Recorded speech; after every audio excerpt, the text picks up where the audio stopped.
ഒരു ദിവസം ഡാഗിനി കുട്ടൂസന്റെ വീട്ടിലെത്തി. കുട്ടൂസാ കുട്ടൂസാ, നല്ല ഉറക്കമാണെന്ന് തോന്നുന്നു. ഏതായാലും അകത്ത് കയറാം.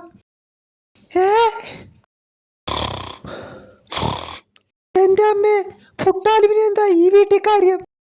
ഭാഗ്യം, പുട്ടാലു ഉണർന്നില്ല. കുട്ടൂസനെ ഒന്ന് മൊബൈലിൽ വിളിച്ചു നോക്കാം. ഹലോ കുട്ടൂസ, ഇതെവിടെയാ? അതെ, കുട്ടൂസന്റെ വീട്ടിൽ. പുട്ടാലു അല്ലേ? അതെങ്ങനെ മനസ്സിലായി? കുട്ടൂസനിപ്പോ എവിടെയാ?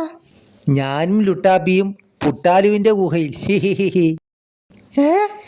ഷോ, നിങ്ങൾ അവിടെ, പുട്ടാലു ഇവിടെ. ഒന്ന് തെളിച്ച് പറ കുട്ടൂസ. അല്ലെന്നേ, ഇതൊരു മൊബൈൽ ആപ്പിന്റെ കളിയാ. ആപ്പ് തുറന്ന് ആരുടെയെങ്കിലും പേര് നമ്മൾ വോയിസായി ഇട്ടാൽ മതി. നമ്മളും അവരും പരസ്പരം വീട് മാറും. തിരിച്ചു വരാൻ നമ്മുടെ സ്വന്തം പേര് തന്നെ വോയിസ് മെസ്സേജായി ഇടണം. പുട്ടാലു വീട്ടിൽ ഉറക്കമാണെന്ന് ഉറപ്പുവരുത്തിയിട്ടാ ഞാൻ ഇവിടെ വന്നത്. ലുട്ടാപ്പി കുന്തത്തിലും വന്നു.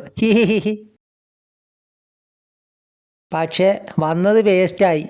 ഇവിടെ കാര്യമായ ഒന്നുമില്ല. ഞങ്ങൾ അങ്ങോട്ടേക്ക് വരികയാണ്. കുട്ടൂസൻ സ്വന്തം പേര് വോയിസ് മെസ്സേജായി ഇട്ടു. കുട്ടൂസൻ എത്തി. പുട്ടാലു സ്വന്തം വീട്ടിൽ വെത്തിക്കാണും. ലുട്ടാപ്പി പിന്നാലെ വരും കുന്തത്തിൽ. ഈ പരിപാടി സൂപ്പറാ കേട്ടോ. ഞാൻ ആ രാജുവിൻ്റെയും രാധയുടെയും വീട്ടിലൊന്ന് പോയി വരാം. അന്നേരം അവർ ഇവിടെ എത്തും. പിടിച്ച് കെട്ടിയിടണം. മായാവി ഇതെല്ലാം കേൾക്കുന്നുണ്ടായിരുന്നു. പ്രശ്നമാണല്ലോ.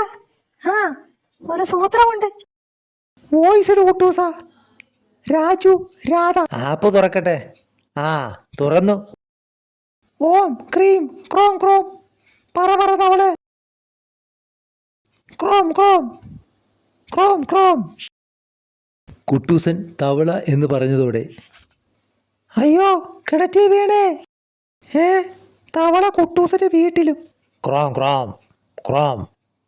സ്വന്തം പേര് പറഞ്ഞ് കയറി വാ കുട്ടൂസ. നടപ്പില്ല, വെള്ളത്തിൽ വീണ് മൊബൈൽ കേടായി.